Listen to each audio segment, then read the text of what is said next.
We're wrapping up our tent stitch series with the Basketweave stitch. Basketweave is the most durable of the 3 tent stitches and is perfect for large background areas. You can't tell the difference between Basketweave, continental, and half cross stitches on the front of your canvas, but the back of your canvas will look completely different. Basketweave is worked in diagonal rows that alternate direction, creating a woven pattern on the back of the canvas that looks like a basket. This structure distributes tension evenly and helps prevent the canvas from warping over time. Basketweave uses much more thread than continental, but the payoff is a strong, stable foundation that holds up beautifully for generations to come, especially on heavy use items like belts, key fobs, pillows, and stockings. Before you start your first stitch, you need to understand that the canvas is made up of interwoven cross sections. Poles are where the vertical canvas strand is on top, and steps are where the horizontal canvas strand is on top. Basket weave stitches are made on the diagonal, going down the poles and up the staircase steps. Bring your needle in from under your canvas, entering in at hole 1. Find the cross section in the upper right-hand corner and determine if it's a step or a pole. Bring your thread over that intersection down into hole number 2. Even though it was only 1 stitch, we just did our first row of poles. Now we're going to move to our first diagonal row of steps. We climb up the stairs at needlepoint, so we're going to find the bottommost step and start there, which is hole 3. Go over that cross section, back down into hole 4. Then go to the next step,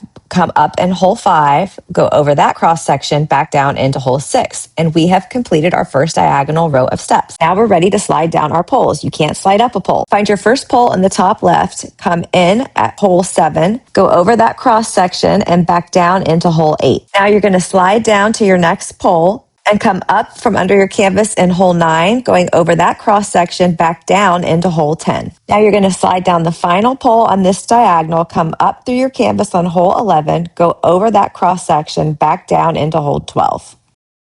Now you're going to just continue repeating this pattern back and forth until you have stitched the entire area that you're working on. Basket weave is worked on the diagonal always, following the structure of the interwoven canvas.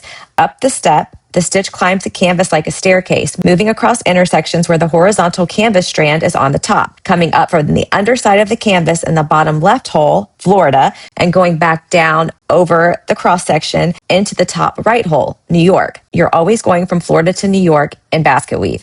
When you're sliding down your poles, the stitch slides along intersections where the vertical canvas strand is on top. Again, stitching from Florida to New York. Now that you've mastered basket weave, you can stitch any canvas that you want in needlepoint, and you're ready to start tackling some decorative stitches, which we'll do in future tutorials.